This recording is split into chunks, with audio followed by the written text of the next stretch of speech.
The Tetris Effect. Are you training your brain to see opportunities?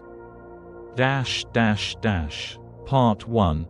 The Anomaly in the Testing Room. The fluorescent hum of a 1950s testing room, stark white walls. The scent of mimeograph ink. A ticking clock marking the passage of time. A young man in a crisp suit furrows his brow at a paper booklet. Pencil hovering over geometric puzzles designed to measure something called intelligence. Fast forward 70 years. That same test now unfolds on a tablet. Fingers swiping through patterns that shimmer like liquid. Adaptive algorithms adjusting difficulty in real time. The room hasn't just changed, it's become a mirror of the minds it measures. And in that mirror, something impossible appeared. Psychologist James Flynn first noticed it in the data, a quiet revolution hidden in spreadsheets. Year after year, average IQ scores were creeping upward. Not by fractions but by leaps. A child from 1910, plucked from their era and placed in a modern classroom, would score below average today. Not because they were less capable, but because their mind navigated a different landscape. The tests hadn't changed, the rules had. We taught them the game. But what game? The answer lies in the space between the puzzles and the people solving them. The mid-20th century demanded concrete thinking, follow instructions, memorize facts, repeat. Then came the shift, a world of abstract symbols, hypothetical scenarios, layers of what if. The Tetris Effect took hold. Brains trained to see patterns in falling blocks began seeing them everywhere. Opportunity became a shape to rotate, to slot into place. Yet beneath this triumph lurked a question with sharp edges. If intelligence is a muscle, were we strengthening it, or merely rewiring it for a narrower race? And what happens when the game changes again? Part 2. The three engines of the modern mind. Consider the chessboard. A grandmaster surveys it not as 64 squares but as a living network of potential threats. Alliances, futures branching like roots, now place an eye beside them, calculating millions of moves per second. The human doesn't compete on speed, they redefine the battlefield. This is the paradox of the Flynn Effect. Our intelligence evolves not by becoming faster, but by learning new languages of thought. Three forces reshaped the lexicon. First, education's quiet revolution. The rote drills of the past, dates, formulas, rigid hierarchies of knowledge, gave way to frameworks. A child today isn't just taught math, they're taught how math thinks. Abstract reasoning becomes a second skin.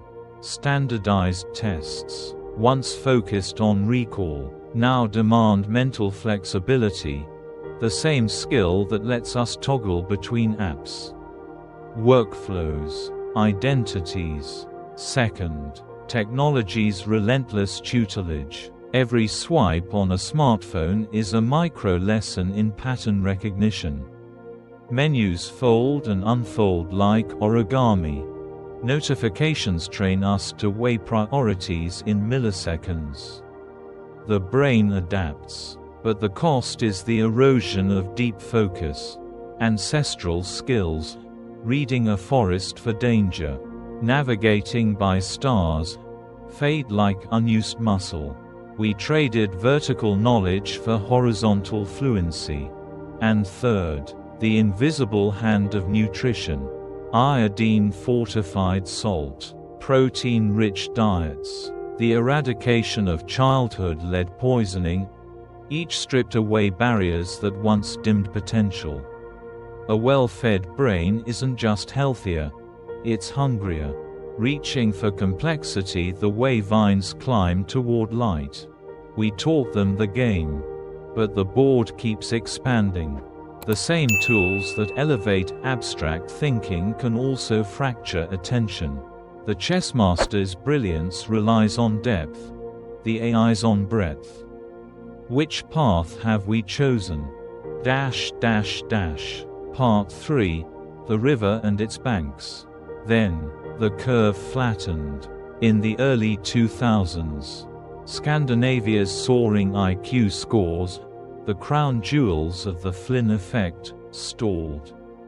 Then dipped. Similar patterns emerged in other developed nations. Researchers scrambled. Was it education plateauing?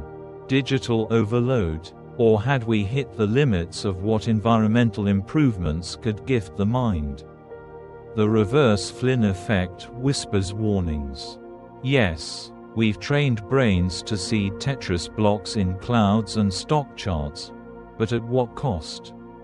The same plasticity that allows rapid adaptation can also lock us into loops. Social media's endless scroll rewards shallow pattern matching. Algorithms feed us familiar puzzles, not new ones. Intelligence isn't declining. It's being specialized, honed for a world that prizes speed over wisdom. Yet rivers don't flow backward. They carve new channels. Human intelligence isn't a ladder to climb but a delta, constantly branching, adapting, finding fresh paths when old ones silt up. The Flynn effect reveals our genius for reinvention, when given tools, nutrition, and the right challenges. Minds rise to meet them. The danger isn't stagnation. It's failing to notice when the game changes again. We taught them the game. Now we must choose the next one wisely. Thank you for joining us today. We'd love to hear from you. Leave a comment below and share one thing you learned today and how you plan to use it in your life. Your thoughts are important to us, so don't hesitate to share them.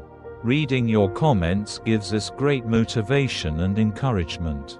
If you enjoyed this video and found it helpful, please like, subscribe, and share. Your support helps us continue creating good content to inform and inspire you.